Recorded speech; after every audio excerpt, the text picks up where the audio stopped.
You know I'm sexy. Don't call, just text me. It's just okay on my sleep. They snare cause they know I'm... Man, that's a scam. Did you know there's a word you can call someone who acts as though they know a lot on a topic when in reality they know very little? Wife. It's called a wife. Rainy season, but this one I got off the TikTok shop is by far my favorite. The cute little emblem thingy here, to die for. What is the hardest thing for a woman to do? A, parallel park. B, shut the hell up. C, decide what to eat. D, let shit go. I don't want to use my lifeline. I feel like I know it. Shit. I'm gonna go with B, shut the hell up.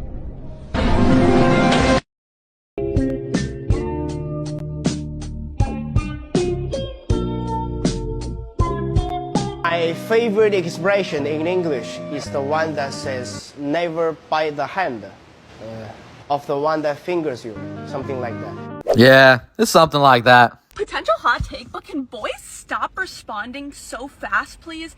It's such an ick to me. Okay, boys, write this down. It's icky to reply too fast. Are they a slow texter or are they just not that into you? Oh, wait. Okay, no, do reply faster or else they'll think you're not into her. My bad. Here's a PSA for all the single ladies. If a guy texts you back right away, or if he's messaging you nonstop all day, probably seems really flattering, right? But it's not. It means he has nothing else better to do. Wait, shit. Okay, don't reply. They hate it. Okay, wait. Do reply as fast as you can. Girl brain is if you text him and he texts you back right away, ick. Maybe don't respond that fast? I don't know anymore. It appears your life is in danger no matter what. I'm so sorry. That sounds a bit confusing, doesn't it?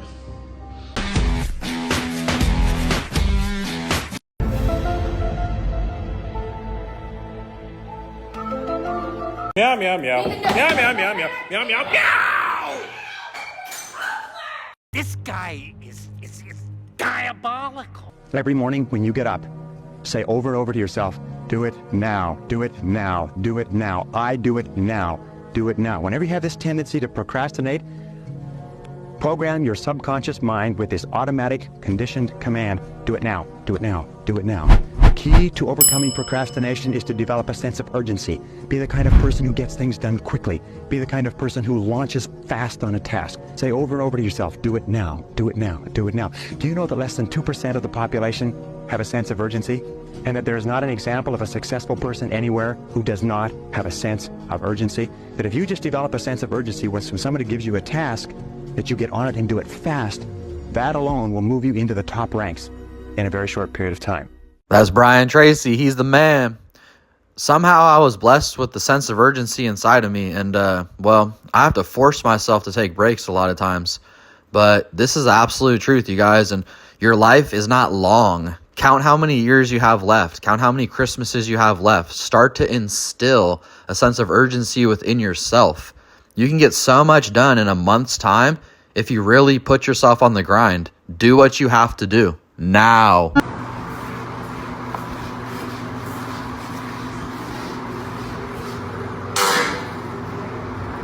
Strangers are your biggest supporters, not the people you know. There's over 7 billion people in the world. And the fact that some of y'all focus on your city, your state, your friends, your family, your peers, all this shit, that doesn't matter. None of these people matter. When you post content, you need to be thinking about the next country, the next city, the next state, not where you're at. Because it's going to f*** up your creative flow. Your creative flow just needs to flow naturally. You don't need to be thinking, yo, what is this person from high school going to think about? What is my cousin going to think about? What is this person I went to fuck last? All of them don't matter. You need to be making stuff for strangers. What changed my mentality is when I stopped thinking about the people I know, how are they going to react to this? Because they're not going to react anyway. It's either going to be negative or they're going to be quiet. You got to start making for people you don't know. That's the key. Make stuff for people you don't know. Yeah, that's right, guys. You got to think worldwide. You know, personally, with my wood business, I went nationwide, and I could have sold piece by piece to individuals, but I knew it would be better if I sold wholesale to pet stores and really got that big reach. They buy way bigger. And with the internet, you know, the possibilities are endless. So figure out a way to get some of that internet money. Touch the world.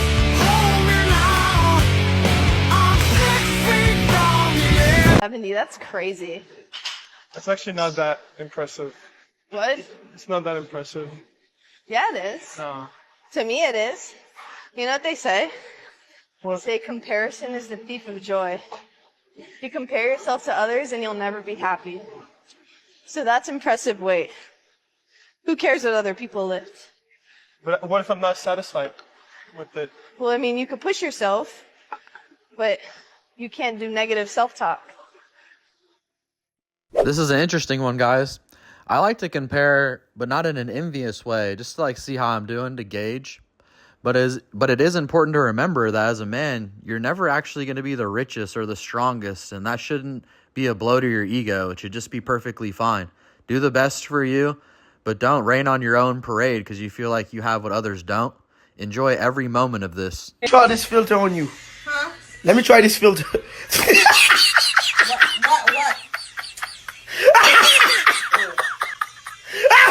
You need to stop doing that shit, man. Bababoo. It's okay to leave the good guy. It's okay to leave the good guy for what exactly? When y'all give each other this stupid advice, what is the expectation? And what you really mean by you weren't happy, it means that you want to get ran through and you want to experience new things, which means you want to experience other men. Let's just call it what it is. This is the exact reason why you hear so many men say that men will sacrifice his life for his family and women will sacrifice their family for their feelings. And it's because women make these dumb long-term decisions on temporary feelings and then they can't understand why their life is in shambles. And this woman is actually a life coach and wants to sell women her advice. And the reality is that what she's telling women is to go for that dopamine hit while they're chasing trads and getting ran through. And basically they don't realize that they are going to hit the wall. Their beauty is not going to last forever. And they're going to be on the dating scene up against a bunch of 20-something-year-olds, and they call that happiness. Meanwhile, what it really is selfishness because you ruined your family, you ruined a good guy, you're going to be on the internet crying about where did all the good men go, but you don't realize that the good men are gone because you made them bad by doing dumb shit like this. The worst part about these women is that they know from the beginning that they don't want to marry these men, but they marry them because they're the safe bet. They're the ones that they want to use them for children, so they're more reliable for child support and alimony later on when they decide to dump them. The best part about it is that these men eventually move on, they find better, they find women that appreciate them, that want to be in a marriage. Well, these women stay bitter, they stay mad, they stay resentful. And the funny thing about it is they realize that they have this sense of fake self-worth and that they put their happiness in the hands of somebody else and they're still miserable because it's really a them problem and not a husband problem. And now they spend the rest of their lives trying to heal and be better. The world is turning around in so many ways, guys, in real time. You can see it's all going to be all right, can't you? Up, looking for the broccoli. I keep a horn on deck of my seat. I peep ownership, the blueprint. Maybe you did have it harder than everyone else. Maybe you were subjected to things unimaginable. So what? This is you now?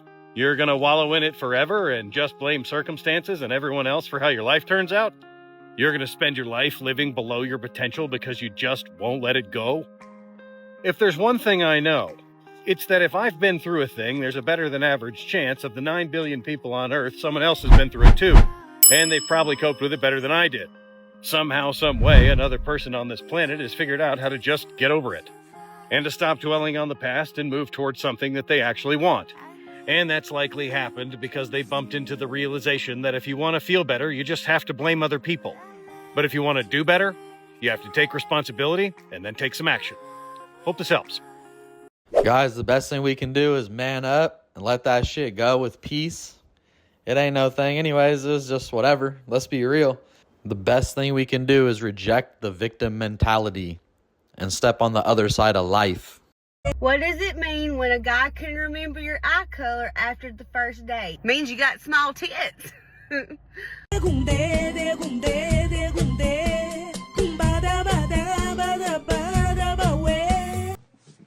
Damn, I fucked around. Bazana!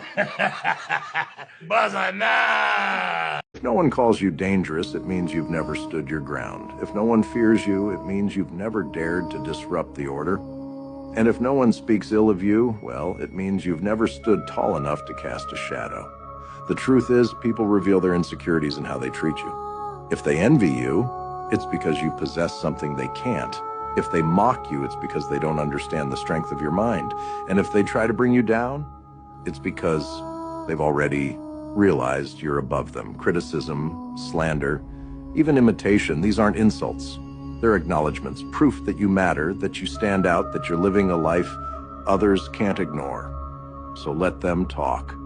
Let them doubt. Let them fear. Their resistance only confirms your strength. After all, no one tries to stop a ghost. They only chase the ones who are truly alive. If you are not following, you will never hear my voice again. But if you are, then congratulations, you are growing every day. All right, y'all, let's see what I got for you today. Hasn't even been a few days and we're back at it again. Filling up the big boy. All right, it's another Take Your Audience to Work day. We're going to go fill the big truck up in the vineyard.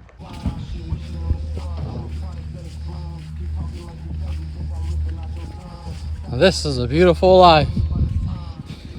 All right, here I am cutting some furniture for reptiles. If you ever wondered how it was made.